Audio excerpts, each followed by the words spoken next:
Olá! Hoje a gente vai mergulhar um pouco nesse mundo dos dados, entender como eles saem do zero, daquele estado bruto, e viram insights que, olha, fazem a diferença. A gente está com uns materiais aqui bem interessantes, sabe? Que explicam desde o que é um dado puro até como essas análises ajudam a tomar decisões melhores, mais espertas. Então, a nossa ideia aqui é desmistificar um pouco isso tudo. O que é dado, o que é informação, essa tal de fluência em dados que tanto se fala, métricas, os tipos de análise, enfim, como essas peças se encaixam, né? Porque hoje ser orientado a dados é crucial. Então vamos lá pelo começo mesmo. Qual é a diferença básica, fundamental entre dado e informação? Muita gente mistura, né? Exatamente. E essa é a base de tudo, né? O ponto de partida. Um dado, ele é o fato bruto, isolado. Pensa num número solto numa planilha, ou um simples sim ou não, uma medição qualquer. Ele está ali, mas sozinho. Não informa muita coisa. A informação, ela nasce quando a gente pega esses dados e organiza, dá um contexto, interpreta. É quando a gente dá sentido, um propósito para eles, sabe? Como um dos materiais fala, são dados interpretados, dotados de relevância e propósito. Aí sim eles começam a conversar com a gente. Faz todo sentido. E já dá para ver que nem todo dado é igual, né? A gente tem os estruturados, que são aqueles bem arrumadinhos, tipo em tabelas. Isso, organizadinhos. Os semi-estruturados, que têm alguma organização, tipo um XML, essas coisas. Uma certa estrutura, sim. E os não estruturados. Aí a coisa complica um pouco, né? Texto livre, imagem, áudio. Analisar isso deve ser um desafio maior. Com certeza. Lidar com dado não estruturado exige umas técnicas, umas ferramentas um pouco mais avançadas. E isso já puxa o gancho para a fluência em dados. Os materiais que a gente viu batem bastante nessa tecla. O que é ser fluente em dados na prática? Isso é coisa só para especialista, para quem trabalha direto com isso? Não, de jeito nenhum. Hoje em dia, a fluência em dados é uma habilidade essencial, quase como, sei lá, aprender uma nova língua mesmo, para navegar no mundo dos negócios e até fora dele. É a capacidade de a gente ler os dados, sabe? Entender o que eles estão dizendo, ter um olhar crítico, questionar e, claro, conseguir comunicar o que a gente descobriu. Numa organização que se diz data-driven, que quer tomar decisão com base em dados, não dá para ser só no feeling, entende? Precisa dessa base analítica, dessa conversa com os dados. Entendi. É uma cultura mesmo, né? Não só uma questão técnica. E para a gente conseguir usar essa fluência, a gente precisa medir as coisas. Aí entram outros dois termos, atributo e métrica. Qual a diferença entre eles? Boa, essa é outra confusão comum. Mas pensa assim, de forma simples.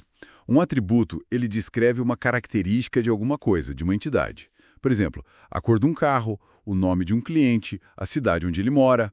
É uma qualidade, uma descrição. Geralmente vira uma coluna lá na tabela de dados.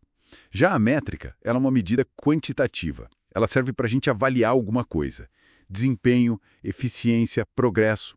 Ela usa os dados brutos, que a gente pode chamar de medidas, tipo o número de cliques num anúncio, a quantidade de vendas, para criar um indicador que tenha um significado maior. Como, por exemplo, a taxa de conversão ou o crescimento percentual das vendas.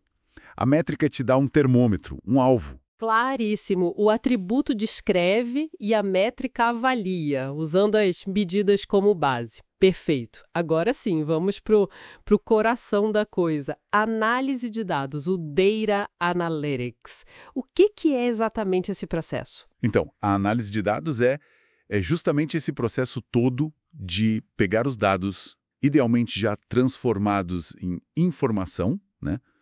E aí explorar, limpar, tratar, transformar, modelar. Tudo isso para quê? Para achar padrões, identificar tendências, correlações, enfim, é descobrir aqueles insights, aquelas informações valiosas que estavam meio escondidas ali nos dados brutos e que vão, de fato, ajudar a tomar uma decisão melhor, mais bem informada. É tipo assim, garimpar o ouro que está nos dados. E aqui a coisa começa a ficar mais específica, né? Porque não é tudo um tipo só de análise. Os materiais falam em análise descritiva. O que seria essa? Isso, essa é a primeira camada, digamos. Ela responde basicamente à pergunta: o que aconteceu? Ela olha para o passado ou para o presente e descreve a situação. Um relatório de vendas do mês passado, um dashboard mostrando os números atuais. É descrever a foto do momento. Ok, o que aconteceu e depois vem a diagnóstica. Essa já tenta ir um pouco mais fundo. Ela quer saber por que isso aconteceu. Ela busca entender as causas, as razões por trás do que a descritiva mostrou. Por que as vendas caíram naquele estado? Por que aquele produto teve mais sucesso? É investigar a causa e efeito. Interessante, causa e efeito. E a preditiva? Essa é a que todo mundo fala, né?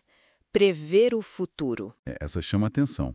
Ela olha para frente mesmo, o que vai acontecer. Ela usa os dados históricos, algoritmos, modelos estatísticos para tentar prever cenários futuros, tendências, comportamentos, qual a chance desse cliente sair da base, qual vai ser a demanda por aquele produto. Mas aqui, como os materiais bem apontam, é importante ter um pé atrás, né? São previsões, projeções, não é bola de cristal. A qualidade do dado que entra e do modelo que a gente usa é tudo. É um ponto crucial mesmo. E para fechar os tipos tem a prescritiva.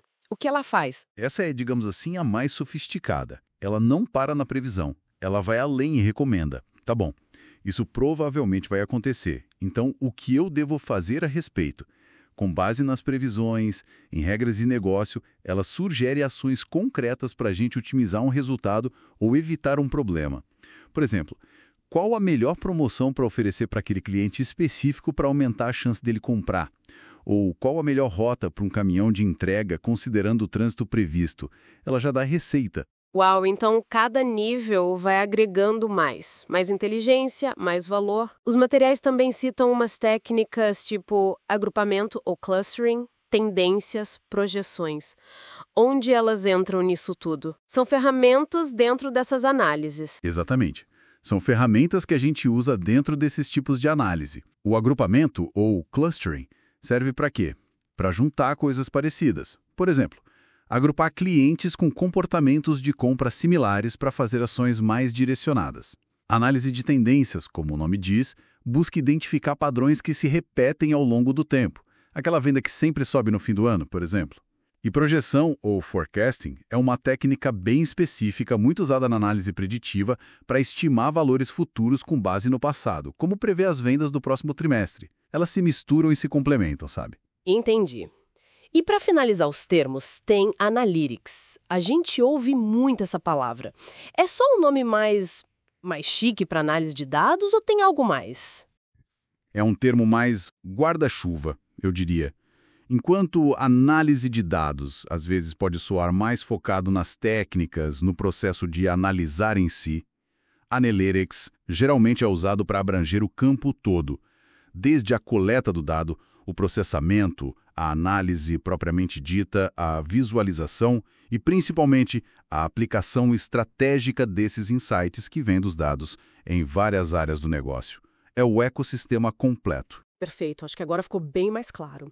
Então, a gente saiu do dado bruto, chegou na informação com contexto e propósito, vimos como é importante ter essa fluência em dados, diferenciamos atributo de métrica, e aí navegamos pelos tipos de análise, a descritiva, o que aconteceu, a diagnóstica, por que aconteceu, a preditiva, o que vai acontecer, e a prescritiva, o que fazer a respeito. E tudo isso dentro desse conceito maior de analytics.